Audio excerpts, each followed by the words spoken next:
दोस्तों नमस्कार, स्वागत है आपका पीएल स्टडी मंत्रा यूट्यूब चैनल पे। बीपीओ और एजीटीए, जो बीपीओ का जो डीबी होना है और एजीटीए का डीबी होना है, ग्राम पंचायत अधिकारी वाला और गन्ना पर्यवेक्षक वाला। तो इसमें दोनों में जो डीबी क्यों नहीं हो पाया, जो मैंने पहले भी आपको कई बार रीज़न दिया था कि डीबी का ना होने का कारण ये है कि वो जो राजस्व पर यूपीटी प्लस सी है, उसने प्रशासन के लिए लेटर लिखा, शासन के लिए पूछा कि हम इसका डीबी ऑनलाइन करा सकते हैं क्या।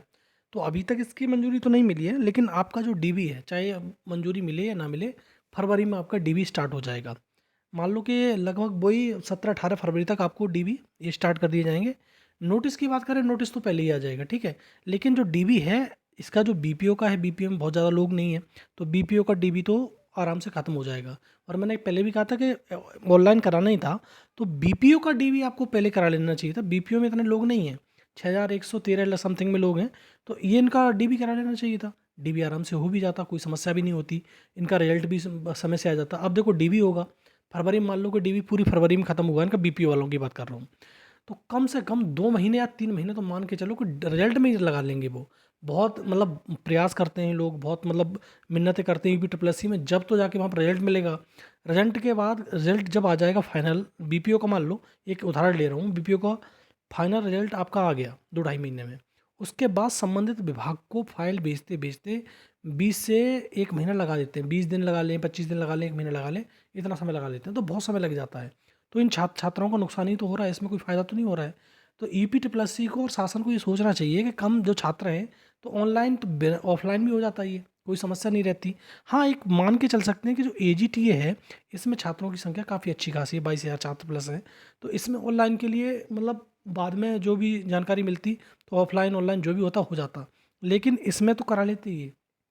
इसी प्रकार से जैसे मैंने पहले बताया था आपको कि जूनियर असिस्टेंट का जो रिजल्ट आएगा, उसमें भी लगभग 30,000 प्लस ही छात्र होंगे, उनका भी डीबी कराना है, तो एक बड़ी चुनौती होगी। इसमें 22,000 इसमें है, 6,000 इसमें है, 30,000 प्लस उसमें है, तो सारे मतलब डीबी कराएंगे, तो चुनौती तो बड़ी है यूपी प्लस सी के लिए। यूपी प्लस सी करता क्या है कि ज़्यादा ज़्यादा लोगों को बुलाता है। मान लो कि 500 एक शिफ्ट में बुला लिए, तो 1,000, एक मतलब एक दिन में 1,000 हो जाएंगे, तब भी उसके लिए समय चाहिए। मतलब 30,000 है, तो 1 महीना तो सीधा सीधा हो गया। और हर दिन डीबी करा नहीं सकता, ऐसा नहीं है कि डॉक्यूमेंट वेरिफिकेशन हर एक दिन करा दे, वो प्रत्येक दिन करा दे, नहीं करा पाएगा, क्योंकि कभी छुट्टी पड़ जाती है, कभी हॉलीडे है, कभी संडे की छुट्टी है, तो वो नहीं कराते हैं वो।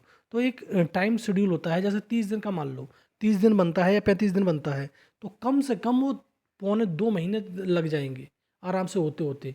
15 दिन में से छुट्टियाँ काट दो 10-12 दिन की, तो बहुत समय लग जाता है। इसी प्रकार से एजीटी है, मान लो 1 महीने का शेड्यूल बना, तो 45-40 दिन का, तो 45 दिन का तो वैसे ही बन जाएगा, क्योंकि छुट्टियां बीच में होती हैं, उनमें नहीं कराते वो, ठीक है।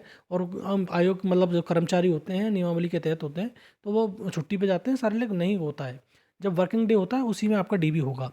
लेकिन इसके साथ ऐसी कोई समस्या नहीं थी बीपीओ के साथ में, पर पता नहीं क्यों, मतलब जो भी है, लेकिन नहीं कराया उन्होंने बीपीओ का और एजीटीए का।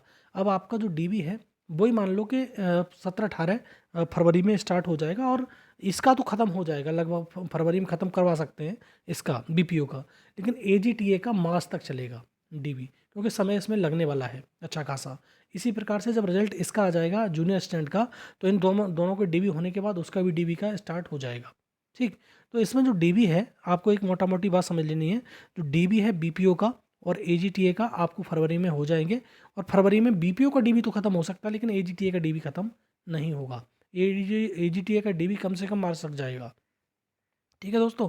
तो ये छोटी सी अपडेट थी बीपीओ और एजीटीए वालों के बारे में, क्योंकि इन्होंने बहुत दिनों से इसकी अपडेट मैं खुद ही नहीं ला रहा हूँ, क्योंकि इसका डीबी का स्केड्यूल जो था पूरा का पूरा पहले ही बन चुका था, बहुत समय पहले, मान लो 1 महीने पहले ही बन चुका था। लेकिन फिर ये डीबी का स्केड्यूल जारी क्यों नहीं किए, ये ऑनलाइन और ऑफलाइन के चक्कर में फंसा रहा। और अभी तक ऐसा कुछ वो नहीं है कि ऑनलाइन इसको मंजूरी मिली है। तो ऑफलाइन आपका चाहे मतलब बाद में, मतलब 2-4 दिन बाद, 10 दिन बाद मंजूरी मिल सकती है, वो बात अलग है। बात बाकी ये दोनों का, बीपीओ का और एजीटीए का, ऑफलाइन ही मतलब आपका डीबी होगा।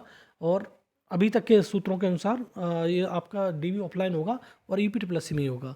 और ऑनलाइन होगा तो फटाफट हो जाएगा, बहुत जल्दी हो जाएगा।